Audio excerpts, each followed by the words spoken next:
Brought to you by V-Guard. Ghatkopar hoarding दुर्घटनाला काल 1 महिना पूर्ण झाला। आज रेल्वे बोर्ड अध्यक्ष व अन्य अधिकारी त्यांच्या समवेत प्रदीर्घ चर्चा झाली।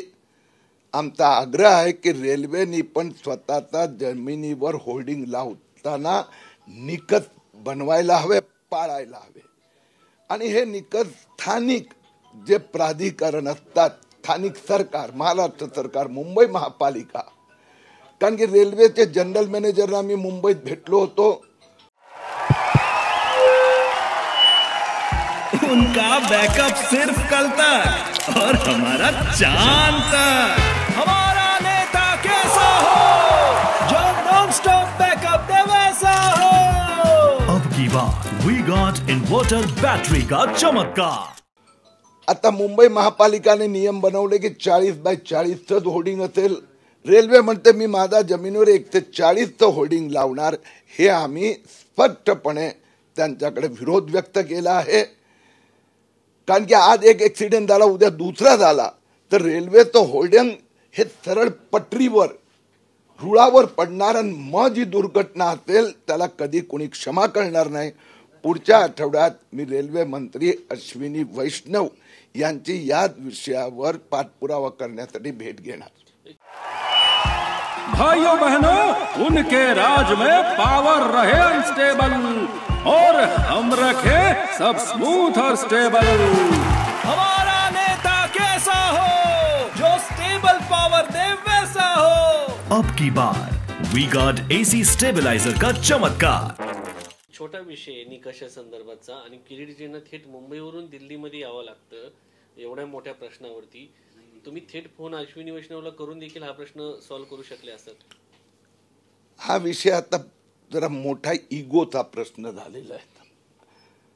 रेल्वे आणि महाराष्ट्र सरकार दोघांमध्ये विसंवाद झाले आहेत।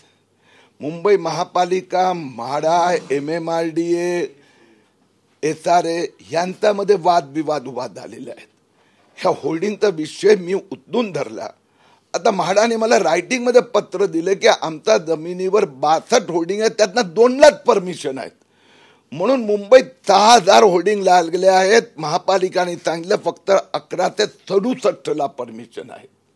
हा मोठा होल्डिंग माफिया यांना संपवण्यासाठी दिल्ली, मुंबई सगळीकडे पाठपुरावा करावा लागणार।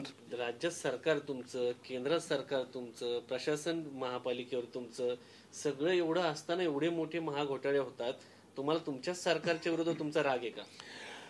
हे होल्डिंग माफिया गेले 10 वर्ष हे मोठं प्रस्त मुंबईत झालं आहे। हजारो करोडचा गैरव्यवहार सुरू आहे। मोठे अधिकारी पासून सगळे लाभार्थी आहेत। 17 लोकांचा जीव गेला, म्हणून आता समाजाला आणि प्रशासनाला जाग आली आहे, त्याला स्ट्रीमलाईन करायचं आहे। एक महत्वाचा प्रश्न, अण्णा हजारे यांनी 70,000 कोटीचे जे अजित पवार यांच्या संदर्भात घोटाळा आहे त्या संदर्भात आता आवाज उठवायला सुरुवात केली आहे। ते या विरोधात कोर्टात जाणार आहे। तुम्ही देखील या सगळ्या संदर्भात आवाज उठवायचं काम केलेलं आहे। आमचा मुद्दा फार स्पष्ट आहे, जिथे भ्रष्टाचार असेल, अन्याय असेल, किरीट सोमय्या तिथे पुढे राहणार। अण्णांच्या मदतीने तुम्ही जाणार? भ्रष्टाचार आणि अन्यायाच्या संबंधितले विषय माझ्याकडे आले आणि त्याचे कागदपत्र पुरावे आले, कोणताही भ्रष्टाचार कुणाचाही असतो तर त्याचा पाठपुरावा निश्चित मी करतो। होल्डिंग माफियामध्ये असाच प्रकाराचा भ्रष्टाचार असल्यामुळे मी पुढाकार घेतला। अण्णांच्या मागणीला तुमचा पाठिंबा आहे? मी पुन्हा एकदा सांगतो, माझ्याकडे डॉक्युमेंट आले, पुरावे आले, कुठलाही भ्रष्टाचार असेल मी पाठपुरावा करतो। हिंदी में जानना चाहेंगे घाटकोपर की घटना को लेकर आप दिल्ली में रेलवे बोर्ड के चेयरमैन से बात की, क्या बात की और क्या डिमांड की आपने? 1 महीना इस दुर्घटना 70 लोगों की मृत्यु हुई है। 17 लोगों की महापालिका हो, मुंबई राज्य सरकार, रेलवे हो, उसी प्रकार से म्हाडा, MMRDA अभी तक नए नियम बने नहीं है और इसलिए मैंने रेलवे और महाराष्ट्र में भी इस विषय में संवाद की आवश्यकता है, क्योंकि यह जो रेलवे लाइन के आसपास 100 फुट के होल्डिंग लगे हैं कभी कभी डर लगता है कि वो पटरी पे गिरे तो क्या होगा, और इसलिए हमने रेलवे को कहा है सिर्फ रेवेन्यू होल्डिंग से मिलने वाली कमाई को मत देखो, प्रवासी की सुरक्षा अधिक महत्व की है। मैंने इस संबंध में सभी डिटेल्स उन्हें दिए। अगले सप्ताह में इसी प्रकार की बैठक मैं रेलवे मंत्री जी के साथ करूंगा।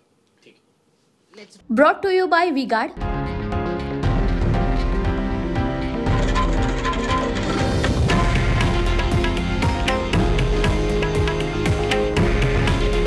हे आहे देशातील नंबर 1 न्यूज नेटवर्क आणि आपण पाहत आहात TV9 मराठी। काळजी तुमची, हित महाराष्ट्राचं।